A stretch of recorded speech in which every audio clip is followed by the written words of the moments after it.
every time you see a Marine. Remember that their hymn references the shores of Tripoli for a reason.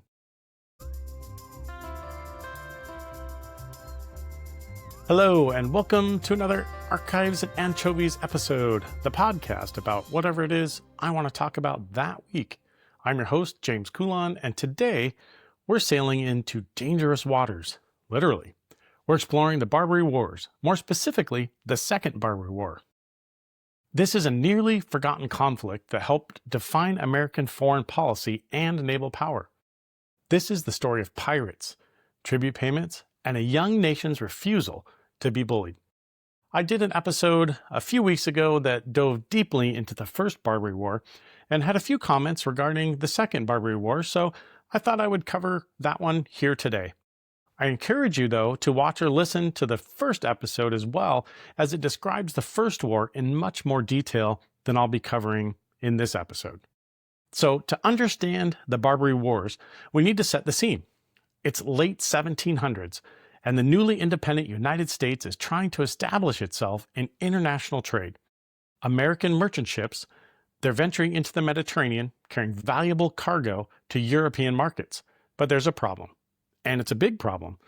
Along the North African coast, what we call the Barbary Coast, 4 states operate under the nominal control of the Ottoman Empire: Morocco, Algiers, Tunis, and Tripoli. These states have developed a lucrative business model: state-sponsored piracy. Their corsairs, otherwise known as pirate ships, essentially capture merchant ships, enslave their crews, and demand ransom for their releases. Now, this wasn't something that was new, and it wasn't just affecting America. European powers, they'd dealt with this for centuries. But here's the thing. They had figured out a system. They paid tribute, protection money essentially, to keep their ships safe. It was a cheaper alternative than constant naval warfare, loss of ships, and potential loss of life.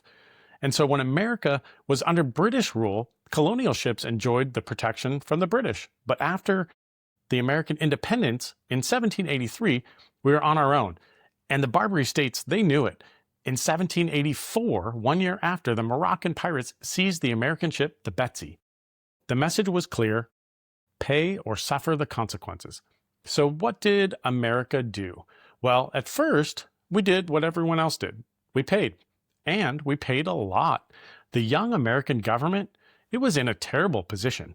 We had virtually no navy. The Continental Navy had been disbanded after the Revolution, and building a fleet would be extremely expensive. Constantly paying ransoms, however, would also be expensive. So here's the kicker. American sailors were being held in brutal captivity in North African dungeons. In 1785, Algerian corsairs captured 2 additional American ships, the Maria and the Dauphin, and enslaved their crews. 21 Americans would spend over a decade in captivity. Their letters home described horrific conditions, hard labor, chains, starvation, and disease. The debates in the young American government were fierce. Thomas Jefferson, serving as minister to France, argued for a naval response. He believed paying tribute was not only expensive, but it was indeed humiliating and would only encourage more aggression. He wrote, "I very early thought it would be best to effect a peace through the medium of war." But others, including John Adams, argued that America simply couldn't afford a navy capable of projecting power across the Atlantic. The pragmatic choice was to pay. And pay we did. Between 1789 and 1801, the United States paid nearly $1 million to the Barbary states. To put that in perspective, that's roughly 20% of the federal budget at the time. Think about that. 1/5 of all of the government revenue was going to what was essentially a protection racket. Treaties were signed with Morocco in 1786, Algiers in 1795, Tripoli in 1796, and Tunis in 1797. These treaties required annual payments of cash, naval supplies, and even sometimes entire ships as gifts. But there's only so much humiliation a nation can take. And in 1801, Thomas Jefferson became President of the United States. Unlike his predecessors, Jefferson was determined to change the course. He had advocated for a naval solution for years, and now he had the power to implement it. Almost immediately, he faced a crisis. Yusuf Karamanli, the Pasha of Tripoli, wasn't satisfied with his tribute payments. He looked at what Algiers was getting paid and demanded an immediate payment of $225,000 plus $25,000 annually. And when Jefferson refused, Karamanli did something theatrical. On May 10th, 1801, he had his soldiers chop down the flagpole at the American consulate. This was a traditional declaration of war. Jefferson's response surprised everyone. Without asking Congress for a formal declaration of war, a constitutional question that would haunt the conflict, he sent naval squadrons to the Mediterranean. Thus began the First Barbary War. This war lasted from 1801 to 1805. I'll cover a short summary here, but as I said before, there's a more impactful and more detailed description in a previous episode. The First Barbary War did have dramatic events. There was the heroic but tragic story of the USS Philadelphia. The ship ran aground near Tripoli in 1803 and was captured with its 300-man crew. The ship's commander, William Bainbridge, and his men spent 19 months as prisoners. But then came one of the most daring operations in naval history. Lieutenant Stephen Decatur led a night raid into Tripoli harbor, boarded the captured Philadelphia, set it ablaze, and escaped with minimal casualties. The war also saw the remarkable expedition led by William Eaton. A former consul led a force of 8 Marines and about 500 mercenaries on a 500-mile march across the Libyan desert to capture the city of Derna. This is where the Marines earned the line in their hymn, "To the Shores of Tripoli." In 1805, with American forces threatening his capital and his brother's claim to the throne looking stronger thanks to American support, Karamanli agreed to peace. The treaty ended tribute payments to Tripoli. Though America did still pay an additional $60,000 as ransom for the Philadelphia crew, it was far less than they had previously paid. It seemed like a victory. America had stood up to the pirates and won. Or had it? Here's what many Americans don't realize. So the First Barbary War didn't actually solve the entire problem. The 1805 treaty only dealt with Tripoli. The United States was still paying tribute to Algiers, Tunis, and Morocco, and even that victory over Tripoli was only partial. We still paid a ransom after all. So between 1805 and 1815, the situation in the Mediterranean was complicated by a much bigger conflict, the Napoleonic Wars. European powers were way too busy fighting each other to worry too much about North African pirates. This actually made things worse for the neutral shippers, including American vessels. The War of 1812 between the United States and Britain created a perfect opportunity for the Barbary states to act with impunity. American naval forces were concentrated in the Atlantic and the Great Lakes, fighting with the British. The Mediterranean was left virtually undefended. Algiers in particular took advantage of the situation. The Dey, spelled D-E-Y of Algiers, that was the ruler at the time, declared war on the United States in 1812, claiming that America, because of the blockades, had failed to deliver the tribute goods on a schedule. American ships in the Mediterranean were seized and their crews were enslaved. But here's one important thing. By 1815, everything had changed. The War of 1812, it ended with the Treaty of Ghent in December of 1814. Napoleon, he was defeated and exiled to Elba. He briefly returned in 1815, but that is a story for another time. And perhaps more importantly, the United States now had a powerful, battle-tested Navy. The USS Constitution, Old Ironsides, had won legendary victories over British frigates. American shipbuilding had accelerated dramatically. Naval officers had gained invaluable combat experience. The United States was no longer the weak maritime nation it had been in the 1790s. The Dey of Algiers was about to learn this the hard way. In early 1815, Even before the news of peace with Britain had spread everywhere, President James Madison was already planning his response to Algiers. On February 23, 1815, Madison asked Congress for authorization to use force against Algiers. Unlike Jefferson's questionable constitutional approach in 1801, Madison wanted clear congressional backing, and he got it. Congress authorized military action on March 3, 1815, and appropriated funds for a naval expedition. This message was unmistakable. The era of paying tributes was over. The Navy Department moved quickly. 2 squadrons were organized. The first, commanded by Commodore Stephen Decatur, yes, the same Decatur who had burned the Philadelphia, consisted of 3 frigates, 3 brigs, and 4 smaller vessels. Now, let me pause here to explain what these ships actually were, because understanding the composition of Decatur's fleet helps us appreciate just how formidable this force was at the time. A frigate was the workhorse warship of the Age of Sail. Think of it as the battle cruiser or the cruiser of today. These were 3-masted, square-rigged vessels, typically carrying anywhere between 32 and 44 guns, all aligned on a single deck. American frigates were particularly impressive. Ships like the Guerriere, the Constellation, and the Macedonian in Decatur's squadron were built larger, heavier, and more quick than their European counterparts. The American 44-gun frigates, they were about 175 feet long and had crews of over 400 men. They were fast. They were capable of outrunning most ships of the line and of the time, but powerful enough when they caught them to outfight any other frigates that were afloat. During the War of 1812, American frigates had humiliated the Royal Navy in single-ship actions, earning a reputation for virtually being unbeatable in one-on-one combat. These ships were the perfect combination of speed, firepower, and endurance for projecting power across the Atlantic. They could fight, they could chase, and they could intimidate.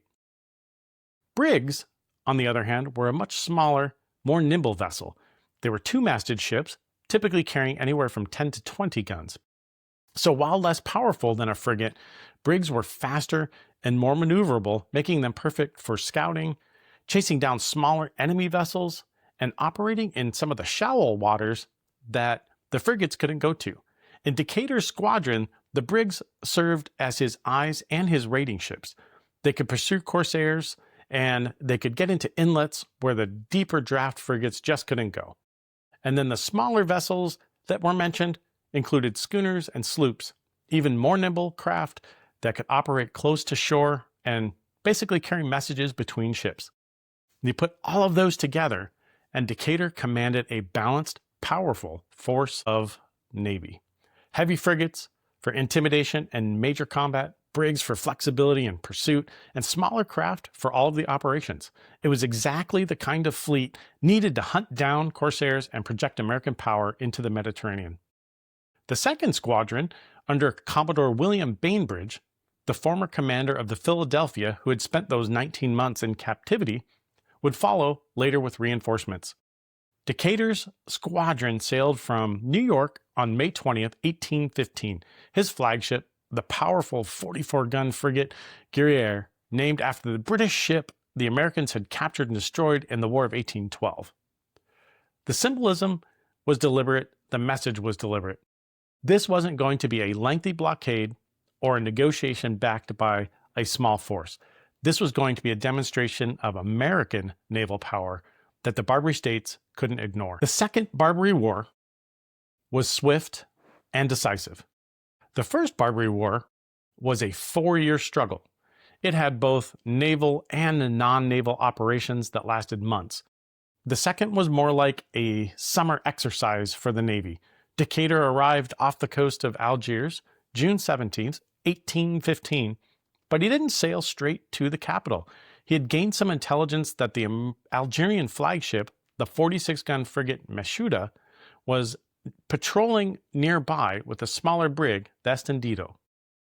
On June 17th, off Cape de Gat on Spanish coast, Decatur's squadron spotted the Mashuda. What followed was a short but brutal engagement. The American ships, Guerriere, Constellation, and Ontario, pursued and engaged the Algerian flagship. The Mashuda, she fought hard, but she was outgunned and outmaneuvered. Her commander, Admiral Rais Hamida, the most capable naval officer in the Algerian fleet, was killed early in the battle when a cannonball struck him. Struck by what one American officer described as a perfect shower of iron, the Mashuda struck her colors about 25 minutes into combat. In non-naval terms, striking her colors meant a ship that lowers her flag or ensign in surrender, or signaling that the ship is no longer able to continue in battle. The Americans had captured the flagship with minimal casualties. They'd also killed one of the only Algerian commanders with real naval expertise. 2 days later, on June 19th, Decatur's squadron caught and captured the Estenido. Another brief fight. So in less than a week, Decatur had destroyed a significant portion of Algerian naval power. Now, Decatur sailed to Algiers itself. He arrived on June 28th. He sent a message to the Dey: negotiate now or face bombardment. The Dey of Algiers, Omar Pasha, was in a sticky and terrible position. His fleet was captured or destroyed, his best admiral was dead, and sitting in his harbor were powerful American warships with veteran crews who had just defeated the British Royal Navy not too long before. Negotiations were swift. They lasted barely 24 hours. On June 30th, 1815, the Dey agreed to the American terms. The treaty was remarkable. No more tributes ever. All American prisoners, they were to be released immediately and without ransom, unlike the conclusion of the First War. And also, in contrast, there was compensation paid to America for the property seized during the war. And perhaps most significantly, a most favored nation clause giving American vessels the same treatment as those of any other country, meaning if Algiers made a better deal with someone else, America automatically got those terms too. Decatur then sailed to Tunis, arriving in mid-July. The Bey of Tunis had also seized American ships during the War of 1812, and Decatur demanded $46,000 in compensation. The Bey, having heard what had happened in Algiers, paid. A new treaty was signed on July 26th. Decatur's next stop, Tripoli. The Pasha there had also violated his 1805 treaty with the United States. Decatur demanded another $25,000 and the release of European prisoners held in Tripoli. The Pasha complied. Another treaty signed on August 5th. So by the time and the end of the summer of 1815, Decatur had achieved what took 4 years in the First Barbary War. He returned home a hero. Congress voted him a special gold medal. Newspapers celebrated the triumph. When Bainbridge's squadron arrived in the Mediterranean later that fall, the war was already over. They conducted, however, a show of force to make sure everyone got the message. Then they returned home. So, what did the Second Barbary War really accomplish? In the immediate term, of course, it ended the American tribute payments to the Barbary states, and it did so permanently.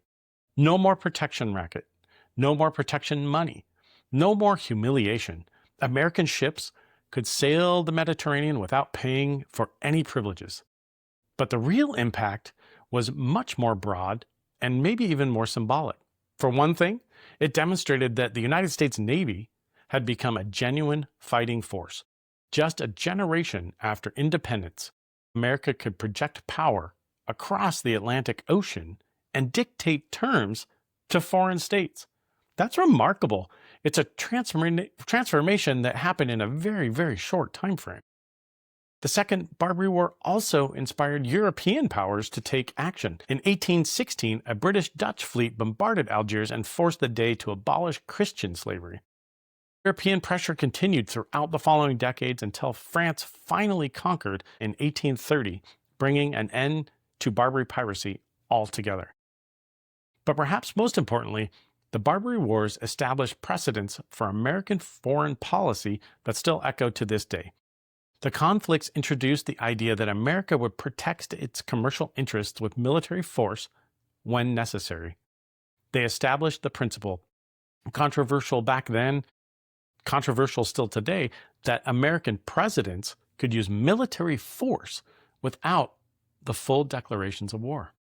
And they created a lasting cultural narrative about American exceptionalism and the refusal to bow down to foreign intimidation.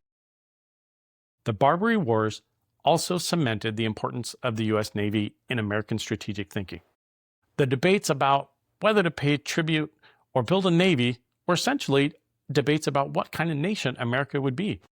The decision to build a navy, embodied in the Naval Act of 1794 that authorized the original 6 frigates, shaped American power for centuries to come. There was a famous phrase that was in that era: millions for defense, but not 1 cent for tribute. That sentiment, born from these Barbary conflicts, became a core element of the identity of America. Now, I want to be careful here not to present this as a simple story, something that is good versus evil, civilization versus barbarism. This is how it is portrayed more than not in 19th century American textbooks. In doing the research for this, that's a lot how it was portrayed. The Barbary states, they were engaged in state-sponsored piracy, yes, and enslaving captives, brutally and absolutely wrong. But let's remember this. This was happening in an era when the United States itself was practicing slavery on a massive scale. Southern plantations were built on enslaved African labor, even as American sailors were being held in North African captivity. The European powers who eventually conquered the Barbary states didn't do so out of humanitarian concern.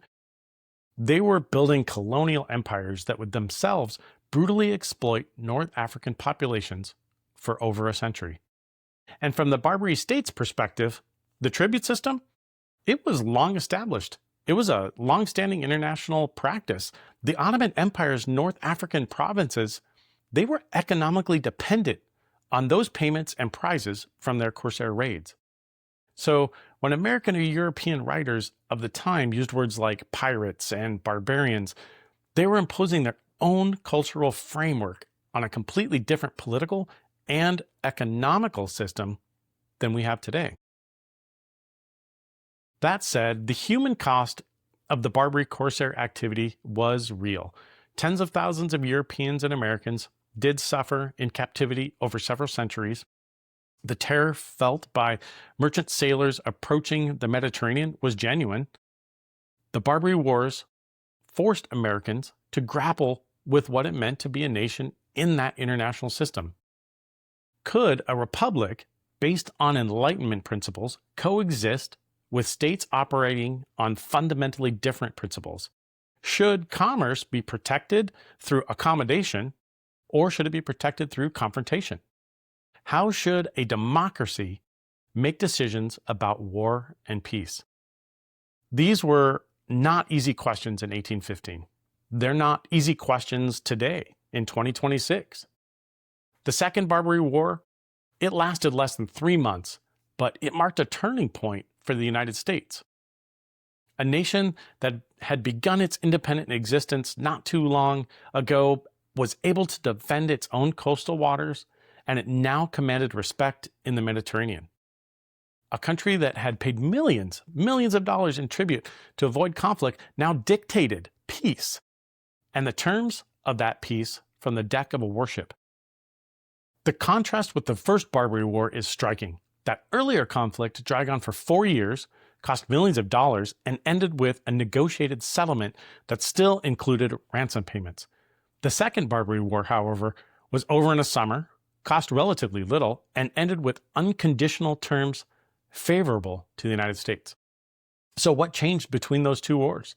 American naval power certainly was a strong reason, but perhaps even more important was also the American willingness to use that power decisively. The veterans of the War of 1812 staffing those ships in 1815 had learned hard lessons about naval combat. Stephen Decatur and his fellow officers had been forged in battle against the world's most powerful navy, and they weren't intimidated by the Barbary states in the least by that point. The Barbary Wars are often forgotten in the shadow of the Revolutionary War, and then they preceded the Civil War. But they do deserve to be remembered. They shaped the U.S. Navy, influenced American foreign policy, and contributed to the country's national character. Every time you see a Marine, remember that their hymn references the shores of Tripoli for a reason. Every time debates arise about presidential war powers, remember that Thomas Jefferson in 1801 sent ships to the Mediterranean without a declaration of war. Every time America projects military power to protect economic interests, remember the precedent set in 1815 off the coast of North Africa.